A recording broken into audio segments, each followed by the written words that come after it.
I feel the need to share a piece of Torah connected to this week's Parashah. It's a Rashi, comment of Rashi to the Parashah, that I'm sure I must have seen many times over the years of learning Chumash with Rashi, but this year reading it, it seemed to me that I'd never seen these words before. I couldn't remember them. They'd made no impression on me, but this year they made a very deep impression. I was very moved by them. It seems to me the reason why has to do with something I've been doing over the past few weeks, really things that I've done more of in the past, but particularly in the past few weeks, I've been on a mission with a dear friend of mine to go and hear Palestinian voices and hear what's going on for them and to understand their side of things. And not only those Palestinian voices, we've made sure to hear from a wide variety of people, and all of their voices are echoing around in my head. And they've been causing me no small amount of ambivalence, maybe even angst, about what to do with all of these voices that I found moving and compelling and touching. Now, by the way, some of the voices I didn't find at all compelling. We spoke with a doctor who works for UNRWA and lives in East Jerusalem, who said that there's no anti-Semitism at all in Palestinian society, and everybody loves Jews, and it's just there are only feelings against Zionists and the state of Israel, and the state of Israel is completely evil and has no redeeming value whatsoever. And UNRWA doesn't have any problems. I mean, I felt that I really didn't have to take him very seriously, and that sort of I could just push off to the margins. Or there's the Trumpist, the hitchhiker that I picked up, and someone walking through, a Jew walking through a neighborhood of East Jerusalem that I spoke to. These two in some ways embodied the worst stereotype of Israelis. They have complete disregard for their Arab neighbors, and don't want anyone who doesn't share our ethnic background anywhere near them. Find them also very problematic. You learn a little bit about who you are from finding people who you are not. But in addition to those voices, I heard other voices. I met with a Palestinian educator who told me something fascinating, that he taught his students about Zionism using the Quran as a source, about the Jewish people's connection to the land using the Quran. And I met with a muhtar who seemed thrilled to see me, and I walked through the village with a kippah on and only got positive reactions. And these are people who live very close to Jewish communities and have very good relations. And the issue I heard from this muhtar, this head of the village, was the problem of unemployment, because in the past, so many in his village were employed by Jews in neighboring communities in Yehuda, and now the Jews there are afraid, I would say understandably, of terrorist acts, and they are not hiring from the village, and there's deep unemployment. And this Mukhtar was not getting help, neither from the Palestinian Authority nor from Israeli authorities, and so it was really stuck between a rock and a hard place. But from also someone I know who lives nearby, he assured me, and I trust this person very deeply, that the Arabs living in this village are peaceful. And yet, in both these cases, the people are being harassed. Arabs are being harassed by what seems to be a very small fringe element, but still, it's deeply troubling. So I'm hearing these voices, and I'm troubled by what elements of my society and my community are doing. And then I heard from Samaritan voices, a particular Samaritan, and a few members of the Druze community just yesterday, who told me how important it is, they feel, that Israel be sovereign here, that their minority communities have fared terribly under other political regimes, and how they are appreciative and grateful and feel it's necessary that Israel maintain its sovereignty here for their own good. Wow. And as I'm struggling with these and many other voices going through my head, again, over the past few weeks, on these journeys into meeting with all these interesting and sometimes problematic figures, I'm reading this week's Parashah, and Yaakov meets his future wife, Rachel, at the well, and he's apparently very moved and runs and grabs the big rock that is on top of the well that all the other shepherds need to collect, to come together collectively to take it off. But Yaakov finds the strength and he takes the rock off of the well and he gives water to his uncle Lavan's flock. And he goes to the shepherdess of this flock, his cousin Rachel. Vayishak Yaakov l'Rachel. Yaakov kisses Rachel. V'yisa et kolo vayevk. And he raises his voice and he cries. Rashi wants to know, what's he crying about? He doesn't really know Rachel, never met her before. What's all the emotion? What's the raising of the voice? What's going on here? Rashi offers two suggestions. One is, לפי שצפה ברוח הקודש, שאינה נכנסת עמו לקבורה. One is that Jacob, through prophecy, understood that he and Rachel, who was to be his beloved, are not going to be buried together. Interesting suggestion. That wasn't the part that moved me. It's the next explanation, Rashi, that resonated so deeply. Devar acher, Rashi says there's another way to understand what's going on here. And Rashi brings a midrash, a homiletic expansion of the text based on rabbinic tradition. Lefi sheba biyadayim rekaniyot. Why is Jacob crying? Because he was empty-handed. Amar, Jacob says to himself, Eliezer, Eved Avi Abba, my grandfather's servant, for him, ayu nizamim, utzmidim, umigdanot. When he came to this very area, maybe at the very same well, he had jewelry and delicacies. For his mission, he had the capacity to give gifts to his hosts, and for his master's child, future wife, he had something to give, something to show. But Jacob, Vani, says Jacob, me, ein biyadai klum. I have nothing. I have nothing to provide here, nothing to offer. Why did Jacob have nothing to offer, according to this midrashic reading of Rashi? He continues and says, Lefi sheradaf Eliphaz ben Esav b'mitzvat aviv acharav lehorgo. What had happened was that Esav's son, Eliphaz, who, by the way, will sire in the future the arch enemy of the Jewish people, Amalek.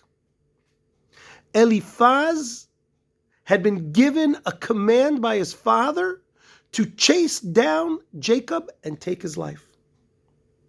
There you go.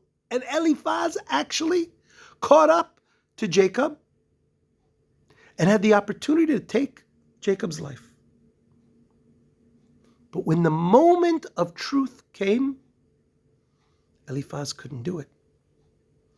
Rashi says, "Ulefi shegadal Eliphaz b'cheiko shel Yitzchak," because Eliphaz had grown up in Isaac's bosom. He was raised by his grandfather Isaac in that home with all the values that Isaac will come to represent. Mashach Yado. He couldn't do it. And he didn't lay a hand on Jacob. But he did say to Jacob, at this point, according to Rashi, Amarlo, he said to Jacob, Ma e'aseh letzivui shel Abba. What am I going to do about the command that my father gave me? What am I going to say when I go back home and Dad says, did you kill him? Did you get him?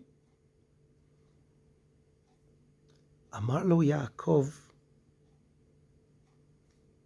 told Masha Biadi. Yaakov says, you know what? You can take all of my possessions. Take it all. Ve'ani, and those who are impoverished with nothing, chashuv kemet, are considered as if they're dead. There's a rabbinic notion that absolute impoverishment is tantamount to death. You'll be able to go back and tell him, either, Dad, I basically killed him, or you can go back and say, Dad, I took him for all he was worth. Eliphaz will be able to save face in front of his father to show that he expressed in some way loyalty to his father.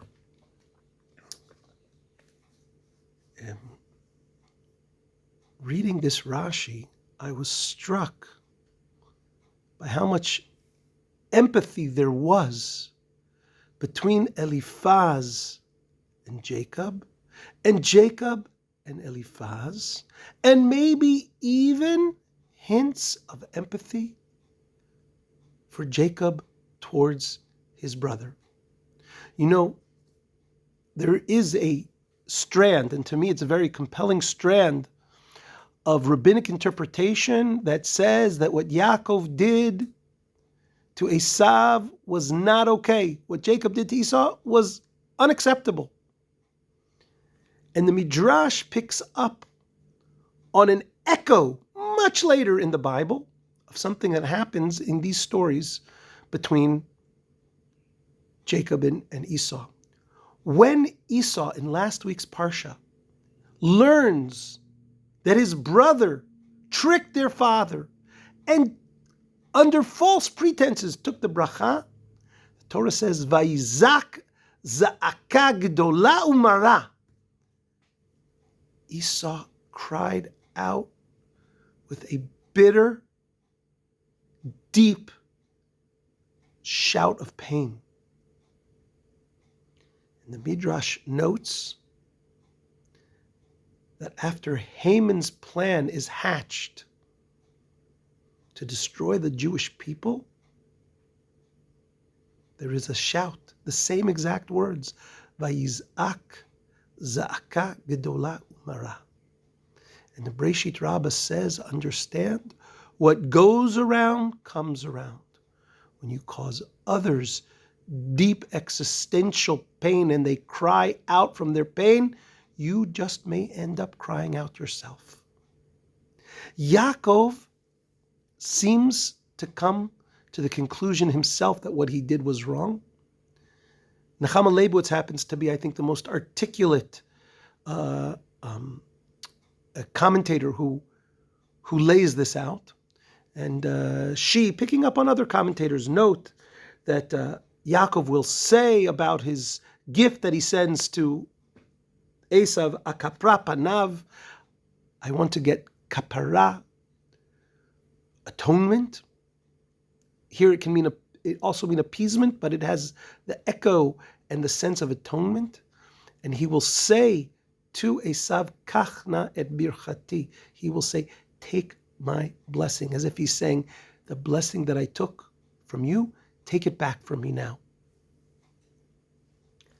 Maybe he's already feeling some sense of regret, some sense of guilt for how he treated his brother, and therefore he can understand a little bit what's going on with his nephew Eliphaz, who's come to take his life. And he has sympathy for him, and he doesn't want to have him to go back and say nothing happened. So it's fascinating, just like later on, Yaakov will say, Kachnat birchati, to his brother, here, take my bracha, and he'll give him a huge gift. Here he's already giving a gift, according to the Midrash, to Eliphaz. Take everything I got.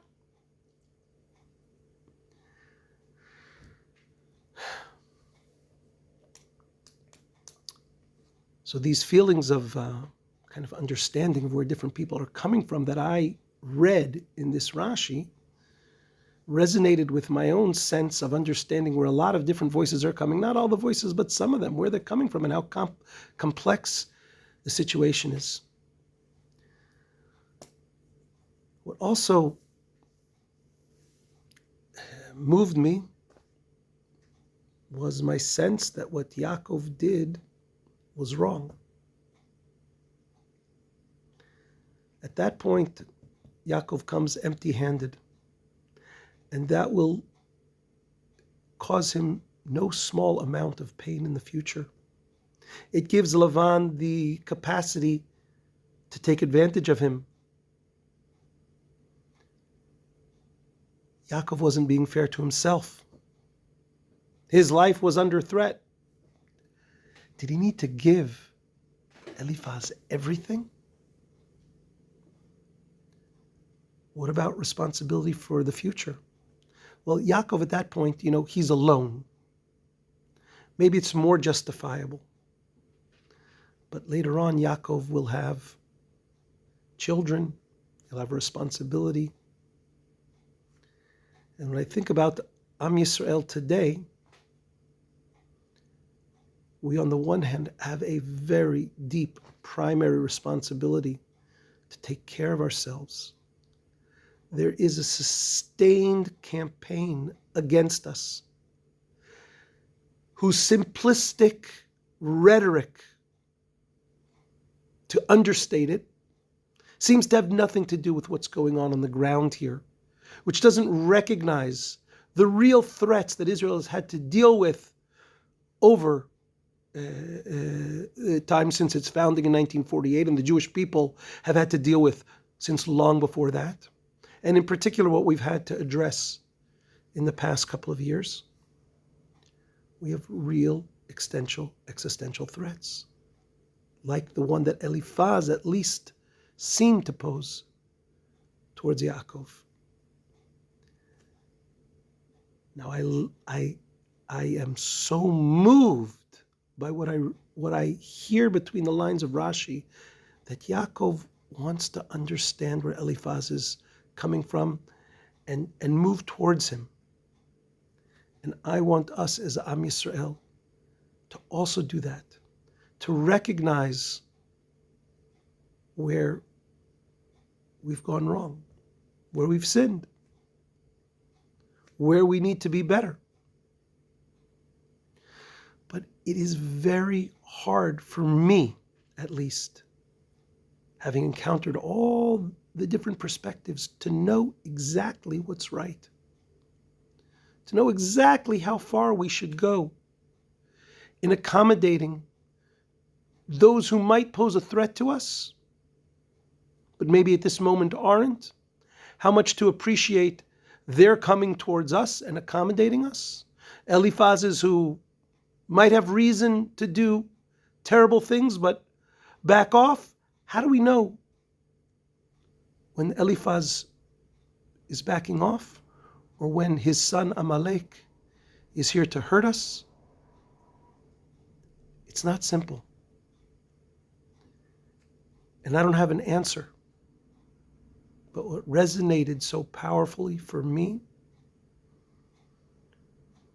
was Yaakov's attempt, through the lines of Rashi, to live with the complexity of the moment that he found him in, with his life in danger on the one hand, but his empathy for his nephew and also even his brother. Shabbat Shalom.